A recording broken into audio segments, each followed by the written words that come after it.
నమస్తే, నా ఛానల్కి స్వాగతం అండి. మన కథలు నచ్చినట్లయితే సబ్స్క్రైబ్ చేయటం, లైక్ చేయటం, షేర్ చేయటం మర్చిపోవద్దు. నా పేరు సౌమ్య. మాదొక పల్లెటూరు. మా నాన్న వ్యవసాయం చేసేవాడు.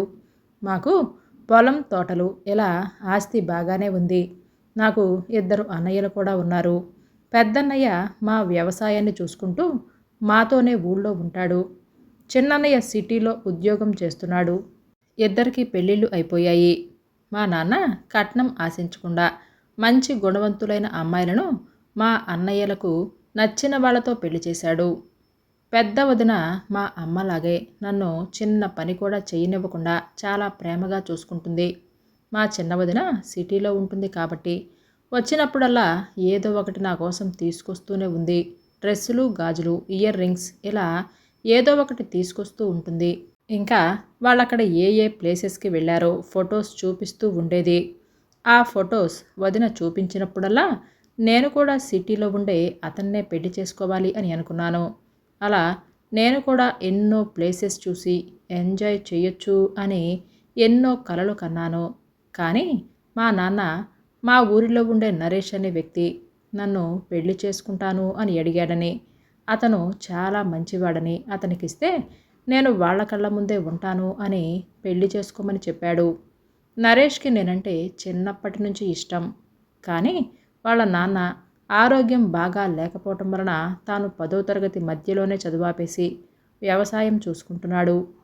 ఇప్పుడు నేను తనను పెళ్లి చేసుకుంటే ఇక్కడే ఈ పల్లెటూరులోనే ఉండిపోవలసి వస్తుందని, మా నాన్నతో నేను అతన్ని పెళ్లి చేసుకోను అని, సిటీలో ఉద్యోగం చేసే వ్యక్తిని పెళ్లి చేసుకుంటాను అని చెప్పాను. కానీ మా నాన్న సిటీలో ఉద్యోగం చేసేవాళ్ళు మంచివాళ్ళో కాదో మనకు ఎలా తెలుస్తుంది చెప్పు? ఇక్కడ ఒకలాగా, అక్కడ ఒకలాగా ఉంటారు. అదే నరేష్ అయితే మన కళ్ళ ముందే పుట్టి పెరిగాడు. చాలా మంచివాడు, గుణవంతుడు కూడా. నిన్ను బాగా చూసుకుంటాడు. పైగా నువ్వు మా కళ్ళ ముందే ఉంటావు. రోజు నేను నీ దగ్గరికి వచ్చి నువ్వు ఎలా ఉన్నావో చూసుకుంటాను. అక్కడ సిటీలో అంత దూరాన నువ్వు మమ్మల్ని వదిలి ఉండగలుగుతావా? మేము కూడా నిన్ను వదిలి ఉండలేము. అందుకే నరేష్ని పెళ్లి చేసుకోమని నాన్న, అమ్మ బతిమలాడి నన్ను పెళ్లికి ఒప్పించారు. కానీ నా ఆలోచనలు మొత్తం సిటీలో ఉండే వ్యక్తిని పెళ్లి చేసుకొని షాపింగ్ చేస్తూ మంచిగా ఎంజాయ్ చేయాలి అని ఉంది. అలా ఒకరోజు మా ఊరిలో ఒక క్యాంపు పడింది. ఆ సమయంలో ఇంట్లో ఎవరూ లేకపోవటం వలన నానమ్మని చూపించటానికి నేను నానమ్మను తీసుకొని వెళ్ళాను. అక్కడ ఒక డాక్టర్ నానమ్మను చెకప్ చేసి నా వైపు తిరిగి, మీకు కూడా ప్రాబ్లం ఉందనుకుంటా అని అన్నాడు. నేను ఆశ్చర్యంగా అతని వంక చూశాను. నాకేమీ ప్రాబ్లం లేదు అని అనగానే అతను అంతగా షాక్ అవ్వకండి, మీరు ఎక్కువగా అందంగా ఉండటమే మీ ప్రాబ్లం అనుకుంటా. చాలామంది అబ్బాయిలు మీ వెంటపడి మిమ్మల్ని విసిగిస్తున్నారు కదూ, మీకేమైనా మెడిసిన్ కావాలా అని అడిగాడు. నేను అతన్ని అలాగే చూస్తూ ఉండిపోయాను. అతను చాలా అందంగా, అలాగే చూడటానికి సిటీ అతనిలా అనిపించాడు. అతను నాతో అంత సరదాగా మాట్లాడటం నాకు బాగా నచ్చింది. నేను అతనితో మాట్లాడాను. అతను మళ్ళీ 2 రోజుల తర్వాత నానమ్మను తీసుకొని రమ్మని చెప్పాడు. ఈసారి నాన్న వెళ్తాను అని అన్నా కూడా, నేనలా బయటకు వెళ్ళినట్లుంటుంది కదా నాన్న, నేనే వెళ్తాను ప్లీజ్ అని చెప్పి నేనే నానమ్మను తీసుకుని వెళ్ళాను. ఆ డాక్టర్ నానమ్మను చెకప్ చేసి వేరే డాక్టర్ దగ్గరికి పంపించి నాతో కొంచెం సేపు మాట్లాడాడు. అప్పుడు తన ఫ్రెండ్ సిటీ నుంచి వస్తుంటే ఒక గిఫ్ట్ తెప్పించాను అని చెప్పి దానిని నాకిచ్చాడు. నేను వద్దని ఎంత చెప్పినా వినకుండా నా చేతికి కవర్ ఇచ్చి తను అక్కడి నుంచి వెళ్ళిపోయాడు. చేతిలో ఆ కవర్ చూసిన నానమ్మ అది ఎక్కడిది అని అడగటంతో నేనే, అతను మొన్న సిటీకి వెళ్తాను అని చెప్తే నాకు కొన్ని కావలసినవి ఉంటే తెప్పించుకున్నానులే అని చెప్పి నానమ్మను తీసుకొని ఇంటికి వెళ్ళి కవర్ ఓపెన్ చేసి చూశాను. అందులో ఒక సెల్ ఫోన్ ఉంది. అది ఓపెన్ చేసి చూశాను. అందులో సురేష్ అనే పేరు మీద ఒక నెంబర్ ఫీడ్ చేసి ఉంది. ఆ పేరు పక్కన ఒక హార్ట్ సింబల్ కూడా ఉంది. ఇప్పుడు తనకు ఫోన్ చేయాలా వద్దా? నాకు చాలా భయమేసింది. కానీ ఫోన్ చేయకుండా ఉండలేకపోయాను. తనకు ఫోన్ చేసి మాట్లాడాను. ఈ ఫోన్ నాకెందుకు ఇచ్చారు? ఇది చాలా ఖరీదైనదనుకుంటా అని నేను అడగగానే, అది నీకంటే విలువైనది ఏమీ కాదని సురేష్ అన్నాడు. అప్పుడు నాకు చాలా సంతోషంగా అనిపించింది. అలా మేమిద్దరం ఇంట్లో ఎవరికీ తెలియకుండా ఫోన్లో మాట్లాడుకునేవాళ్ళం. అలా నేను తనని ప్రేమించడం మొదలుపెట్టాను. కొన్ని రోజుల తర్వాత నాన్న నాకు తెలియకుండానే నరేష్తో నా పెళ్లి ముహూర్తం పెట్టించేశాడు. నాకు ఏం చెయ్యాలో అర్థం కాలేదు. పెళ్లి బట్టలు తీసుకోవటానికి ఇంట్లో వాళ్ళందరూ సిటీకి వెళుతున్నారు. నేను నానమ్మ మాత్రమే ఇంట్లో ఉన్నాం. నేను సురేష్కి ఫోన్ చేసి పెళ్ళికి బట్టలు కూడా తీసుకుంటున్నారు. ఇక వారం రోజులలో పెళ్ళి. ఇప్పుడు మనం ఏం చేద్దాం? మన విషయం నాన్నకు చెప్తే తను ఒప్పుకుంటాడా? ఖచ్చితంగా ఒప్పుకోడు కాక ఒప్పుకోడు అని నేనంటే, సురేష్ నువ్వెప్పుడు నాతో వచ్చేసేయ్. మనం పెళ్లి చేసుకున్న తర్వాత పిల్లలు పుట్టాక మీ నాన్న దగ్గరికి వెళితే వాళ్ళే మనల్ని క్షమిస్తారు. నువ్వంటే మీ నాన్నకు చాలా ఇష్టం కాబట్టి మనల్ని ఇంట్లోకి రానిస్తారు అని చెప్పాడు. కానీ సౌమ్య చాలా భయపడిపోయింది. అమ్మ, నాన్న, అన్న, వదినలు నన్ను ఎంత ప్రేమగా చూసుకున్నారు. వాళ్ళని ఇలా వదిలేసి వెళ్ళిపోతే వాళ్ళు ఎంత బాధపడతారు అని నాకు చాలా ఏడుపొచ్చింది. ఆ తర్వాత వీళ్ళు నన్ను పల్లెటూరులో ఉండే నరేష్కిచ్చి పెళ్లి చేసి నన్ను వాళ్ళ దగ్గర ఉంచుకోవాలి అని అనుకుంటున్నారు. ఎందుకంటే వాళ్ళు వదిలిపెట్టి ఉండలేరు కాబట్టి. వాళ్ళు వాళ్ళ కోసం ఆలోచించుకున్నప్పుడు నేను నా గురించి ఆలోచించుకొని ఇంట్లో నుంచి వెళ్ళిపోతే తప్పేముంది? 4 రోజులు పోతే వాళ్ళే నాతో మాట్లాడతారు అని నేను సురేష్తో వెళ్ళిపోయాను. మేమిద్దరం పెళ్లి చేసుకున్నాము. కానీ అత్తమ్మకు ఊరన్నా నేనన్నా అస్సలు ఇష్టం లేదు. కానీ తను మాత్రం నన్ను సినిమాలకి, షికార్లకి, షాపింగులకు తీసుకొని వెళుతూ చాలా బాగా చూసుకుంటున్నాడు. 2 సంవత్సరాల తర్వాత మాకు పిల్లలు పుట్టకపోవడంతో రోజు అత్తమ్మ తిడుతూ ఉండటంతో మేము మా వారికి తెలిసిన డాక్టర్ దగ్గరికి వెళ్ళాము. మమ్మల్ని చెకప్ చేసిన డాక్టర్ నాకు పిల్లలు పుట్టే అవకాశం లేదు అని చెప్పటంతో ఒక్కసారిగా నా గుండె ముక్కలైంది. ఈ విషయం అత్తమ్మతో చెప్పొద్దని మా వారు చెప్పారు.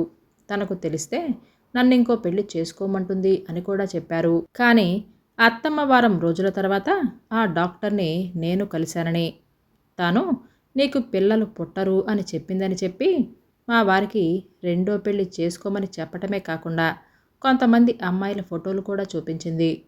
నువ్వు కనుక ఇంకో పెళ్లి చేసుకోకపోతే నేను ప్రాణాలతో ఉండను అని బెదిరించింది. దాంతో మా వారు నాతో ఇలా అన్నారు, ఇలా చూడు సౌమ్య, అమ్మ నేను రెండో పెళ్లి చేసుకోకపోతే అన్నంత పని చేసేలా ఉంది. తనకు ఏదైనా జరిగితే నేను ప్రాణాలతో ఉండలేను. అందుకే ఒక పేద ఇంటి అమ్మాయిని లేదంటే అనాథను పెళ్లి చేసుకుంటే ఆ అమ్మాయి ఎప్పుడూ నీతో గొడవ పెట్టుకోదు. ఇంకా నువ్వు చెప్పినట్లుగానే వింటుంది. ఆ అమ్మాయికి ఏమీ తెలియదు కాబట్టి పిల్లల్ని కూడా నువ్వే చూసుకోవచ్చు అని చెప్పటంతో సౌమ్య చాలా బాధగా ఆలోచిస్తూ పడుకుంటుంది. తెల్లారి లేచిన తర్వాత సౌమ్య తన వదినకి ఫోన్ చేసి జరిగినదంతా చెప్పి ఏడుస్తుంది. తాను చెప్పిందంతా విన్నాక నీకసలు పిల్లలు పుట్టరు కాబట్టి ఎప్పటికైనా మీ అత్తమ్మ మీ వారికి రెండో పెళ్లి చేస్తుంది. కాబట్టి అప్పుడు ఆ అమ్మాయిని మీ వారు ఇష్టపడి పెళ్లి చేసుకుంటే తరువాత నిన్ను సరిగ్గా చూసుకోడు.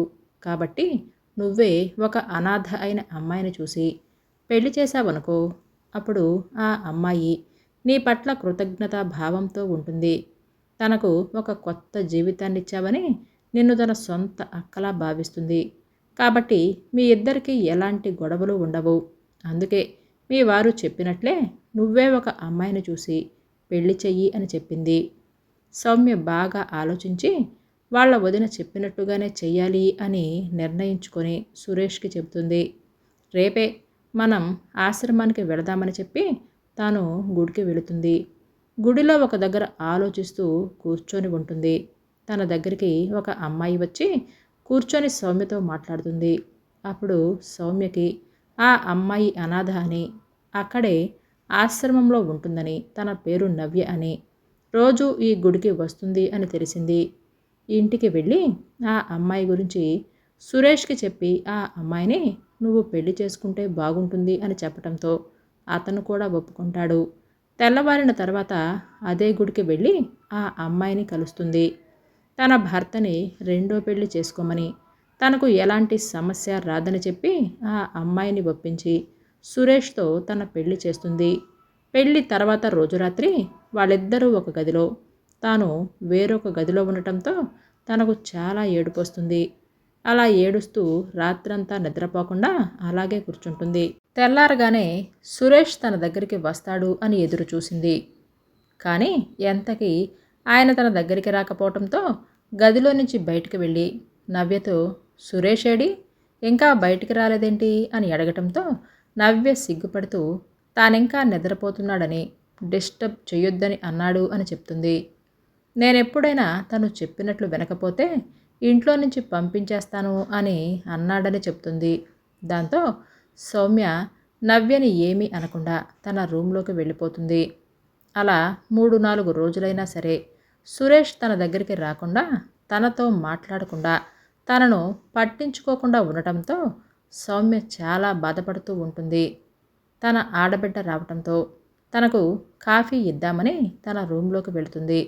అక్కడ వాళ్ళ అత్తమ్మ ఆడబిడ్డతో మాట్లాడుకుంటున్న మాటలు చెవిన పడతాయి.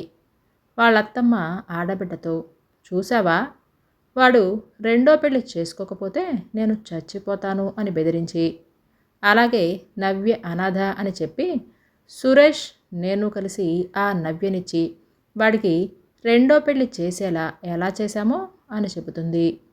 ఆ మాటలు విన్న నాకు కాళ్ళ కింద భూమి అదిరినట్లుగా అయింది. ఏంటి, అత్తమ్మ చెప్పేది నిజమేనా?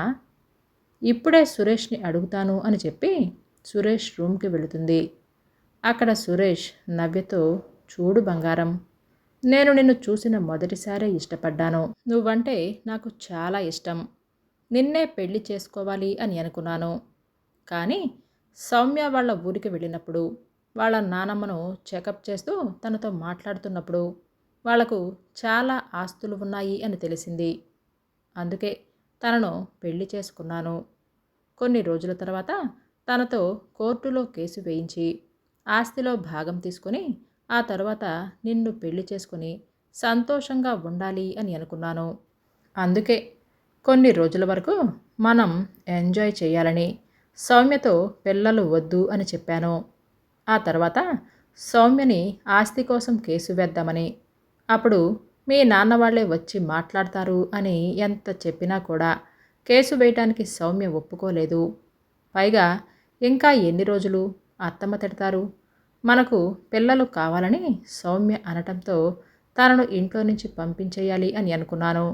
కానీ తన అన్నలు నాకు ఫోన్ చేసి తను మమ్మల్ని వదిలేసి వచ్చింది కాబట్టి తనకు ఎవరూ లేరని అనుకునేవు, తనకేమైనా అయితే నీ అంతు చూస్తాం అని వాళ్ళు అనటంతో, పైగా నాకు వాళ్ళ గురించి వాళ్ళ ఊరు వెళ్ళినప్పుడు బాగా తెలుసు కాబట్టి తనను ఇంట్లో నుంచి పంపించకుండా తనతో నేను కలిసినప్పుడల్లా పిల్లలు పుట్టకుండా ట్యాబ్లెట్స్ వేసుకున్నాను.